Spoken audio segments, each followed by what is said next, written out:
So my typical setup on a trainer is a Cyclops Fluid 2. It's Trek branded. I've had it for over 10 years now. And typically I pair that with a movie.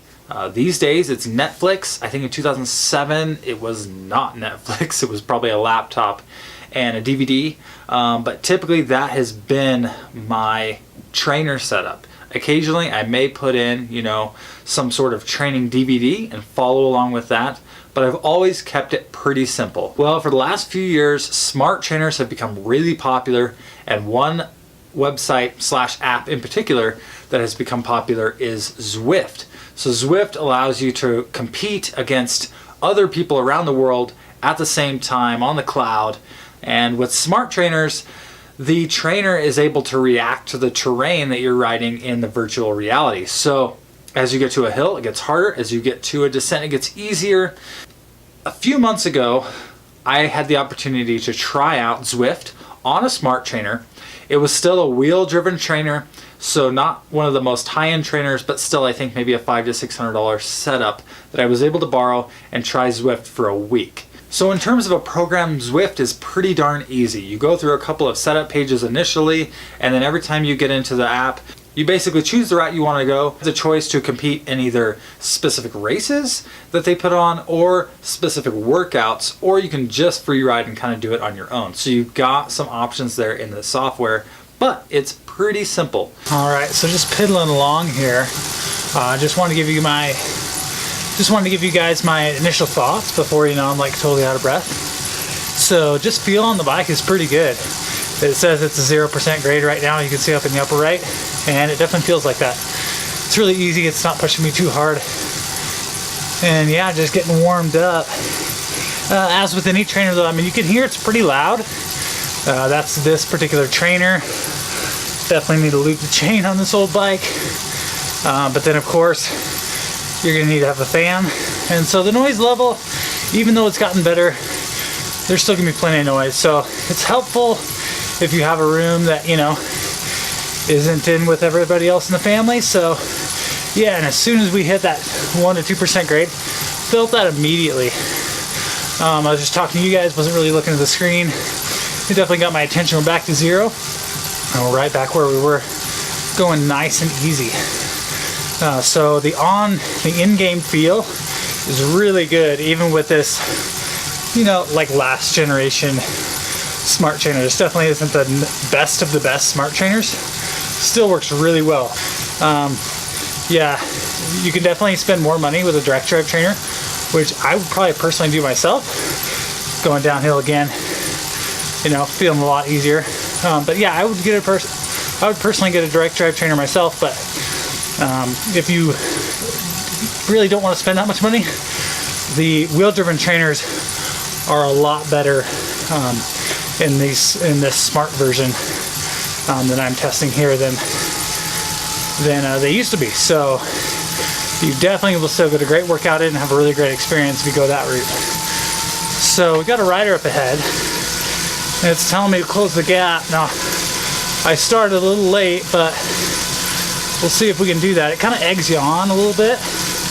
Really kind of cool. So he's actually getting up there pretty good. We're gonna have to up the power a little bit. See if we can catch him.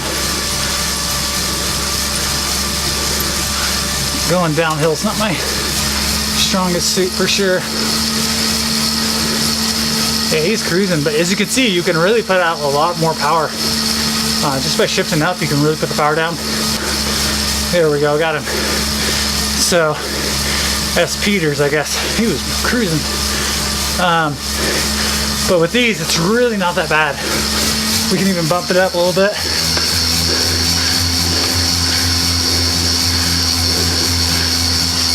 Really super smooth. No problem at all. Now let's bump back down now. So, yeah, the effort you can put into this thing is awesome. No complaints at all. So for me, at this point in time, Zwift is not worth it. And the biggest reason for that is because this house does not have Wi-Fi. Zwift is not going to work super well without Wi-Fi. But if I had Wi-Fi and I had a smart trainer, it would definitely be something I would be using regularly. The monthly payment for Zwift is 100% worth it, and I think it's worth the benefit. Now the big question is, if you have a regular trainer or you don't have a trainer at all, is it worth it to get a smart trainer? You can use Zwift without a smart trainer. However, you lose what I think is the most compelling reason to use Zwift, which is the fact that Zwift responds to the terrain in front of you. This is what makes it the most engaging. The competitive aspect is nice, but the most engaging part of Zwift is the fact that you are out there riding, you can feel the terrain ahead of you, and it gives you that feedback that you get on the road. It's not the same, it's not going to replace the outdoors, but it is way more engaging than watching a movie or focusing on a specific spin class style workout. So, smart trainers, $600 up to $1,500. And so that's a major investment. Is it worth it to the regular rider, someone who maybe doesn't even race? If you want to spend time on the trainer, if you have the extra disposable income, it can definitely be worth it. For me personally, I really enjoyed Zwift. However, the extra cost just isn't worth it to me right at this moment. There's other things I want to spend my money on, more than I want to spend them on Zwift. But if you're someone who has extra money, everything else is taken care of, you're maybe the type of person who could spend a little bit extra on a bike and you want to use it a little bit more in the winter, I would say absolutely, it's totally worth it. There's a ton of benefits, it's really engaging, I would say it's actually really fun. And if you're not the type of person who just wants to focus specifically on training, I know there's other programs out there that are maybe better for that. There's maybe better uses for your smart trainers than Zwift. But if you're wanting to be engaged, if you're wanting to have fun during the winter on your trainer rides rather than just watching Netflix, I would say 100%. It's worth it. All right, so those are my thoughts on Zwift. Let me know in the comments below if you use Zwift, if you think it's worth it, if you think it's an absolute waste of money and completely silly, if you think video games are dumb. Let me know in the comments below, and we'll catch you later.